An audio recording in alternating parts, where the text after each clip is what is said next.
wire on the box. We've got our connector. We are going to show you how to easily assemble this yourself. So the first thing is these are going to come on here. We are going to just simply disconnect them. Now when you take them off, you don't have to mark them which one goes to the blue and which one goes to the brown.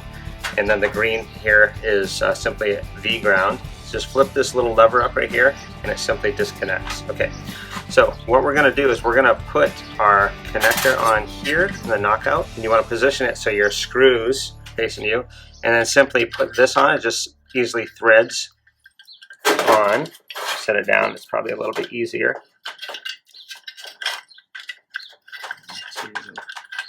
Just that, so it's tight. Get it fairly hand tight, and then you can snug it down with even a screwdriver. I like to use a set of pliers here. Just get in there, give it a little twist. There you go. Okay, so now we've done that, now we can kind of open this up here and pass our wires through. Just kind of put them all together. Take your time. This is a little bit of patience. And so then we're going to put it in here. Give ourselves a little bit of room, maybe like that. And then we'll come back, and you can use a cordless screwdriver or corded screwdriver. In this case, I'll make it a little bit easier for me. And you want to make sure you don't torque down on that wire. And if you feel more comfortable with a regular Phillips screwdriver, go for it. So that just gives a little bit of strain relief right there. So then what we're going to do is come back here, and this is a little bit of a tight space here. We're going to put this back on. We got the blue here. Once you stick that in there and then you flick the lever down, it can't go anywhere. So then I'm going to flick this up. Now I'm going to take the black over here, this lead that connects to the heating element, and simply stick it in there like that. And then when I flick it down, give it a little tug, it's good to go. So it's secure. Do the same thing with the brown. Okay, so now I'm going to put the brown on. Stick it in here. I got to twist my copper stranded wire together here. I'll put this on here. Again, it's a little bit of a tight spot here, but you have patience. So you can put that just like that. You'll flick it down, test it, that it's snug. Open up the next one, right next to it. Stick the white lead in there. Push that down in. And there you go. And I'm also going to test that. Now that is secure. Now we've got our ground post here. What I like to use is actually electrician's pliers here. So we're going to take off, that's a nut on the top. It's got a jam nut, so that's just simply a post. And then again, this is a little bit of a tight deal here. So I'm going to put that on there like that. All right, so now we've got that sitting like that, and we've got our nut, our jam nut, and our washers all set up. And this is just a little bit of patience. I'm going to tighten that down. Just like this. Hold the bottom with our finger. And again, not too tight. There we go. And now, should be ready to go. We're just going to simply rotate this. Stick those wires in there like that. Get that under there. And again, a little bit of elbow grease there. Should be all good to go. We'll hold that there. Tighten this down. Now that we've got the cord on, we're going to take our ceiling brackets here and we are going to put them on the heater at the marked location. And the first one is going to be at the top of this hole. There's pre-drilled holes here for you. There's two sets. You want to go to the top and then just line up on this side. You got to give it a little bit of a pull, kind of a press fit in there.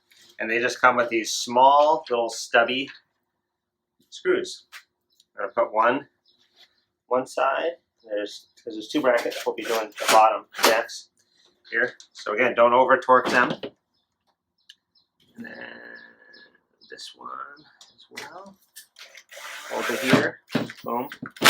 Yep. We will change your torque setting. Mine's on 6. But every screw runs differently. So next one. All right, that's in. Okay, so now that we have it in, the brackets on, they're secure, very strong. Is we have these 2-inch long, 1/4 inch hex bolts that are threaded.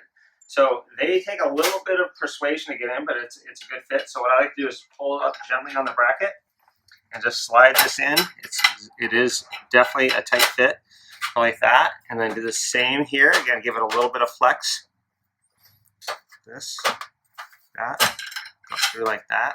And then what we're going to do is kind of move this into position, and then we are going to, and it sometimes helps to have a friend who's around. Okay, so now that we've got the stand, this is actually made for speakers, which will hold, I think it's 110 pounds, and this heater is only about 30, so you've got a huge safety factor there.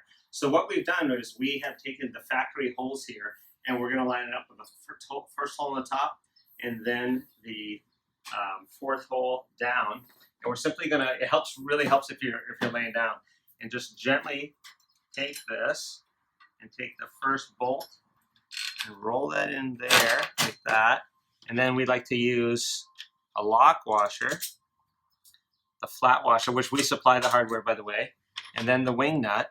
And we're just going to put that on there just like that.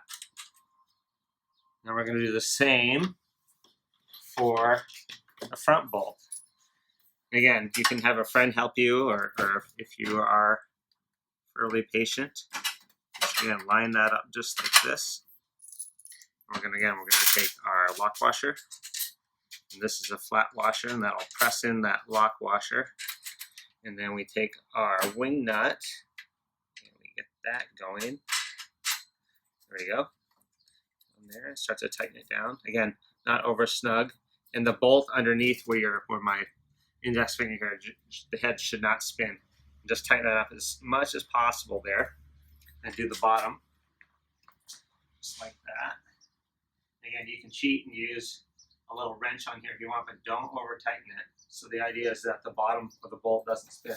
So now what we do is we're going to take this now, it's all secure on there, and we'll just rotate this. I've got this on a plastic table, so it won't get scratched. Now that I've got this set up, I've kind of turned it 90 degrees here, and the reason I'm doing that, I was going to use the leverage of the table and kind of stand it up. But I want to show you, depending on how tall your room is, how tall you are, preference, this speaker stand is made so this slides back and forth. You know, the idea of safety is no accident. You want this to be a stable thing and not to fall over. So I'm just going to put it about halfway, and I'm going to turn this knob. Again, this is very user-friendly. Turn that as tight as you can right there. And then I'm just going to slide this down. I'm going to have two legs get on the ground with the cord dangle and just lift it up just like that. So there. So now everything's set up. You're seeing I can really move this around and pretend there's an earthquake or something. It's not going to fall over. So now I'm going to plug it in. We've got the heater set up. We can plug it in manually, just like into a wall outlet, or we've included a very simple electronic timer. It doesn't take any batteries at all. So what we do, the first thing that we do here is you want all the pins to be pulled up. That means nothing's on. It's not programmable, right? So what I'm going to do, the first thing I do is I set it to the current time, which is it's close to 2:30 in the afternoon, so PM, right there. And let's say I want to get home, and at 5 o'clock I want to start doing yoga. So I'm going to let it warm up for a little bit. So I'm going to say from 4:30 till 6 o'clock. There's 3 pins there. Each one represents a half an hour. Those are going to come on. So what I simply do, and I also then put the timer on, right? Think of this program, or you can have it on outlet on, where the cord would just plug into this on either side here, and then not have any programming capabilities at all. So what I do now is I'm programmed for 4:30. I got timer on. I simply take the cord, plug it into the side of it here, plug it in here, and I'm good. I'm good to go. So in an hour and a half, this will come on. This will be about 340 degrees. Heat up your room, and again, we recommend it from about 50 to 100 square feet, and it doesn't need any maintenance whatsoever. You can simply wipe it down if anyone touches it or dust gets on it. And again, it comes in a black or a white, depending on the ambiance that you choose.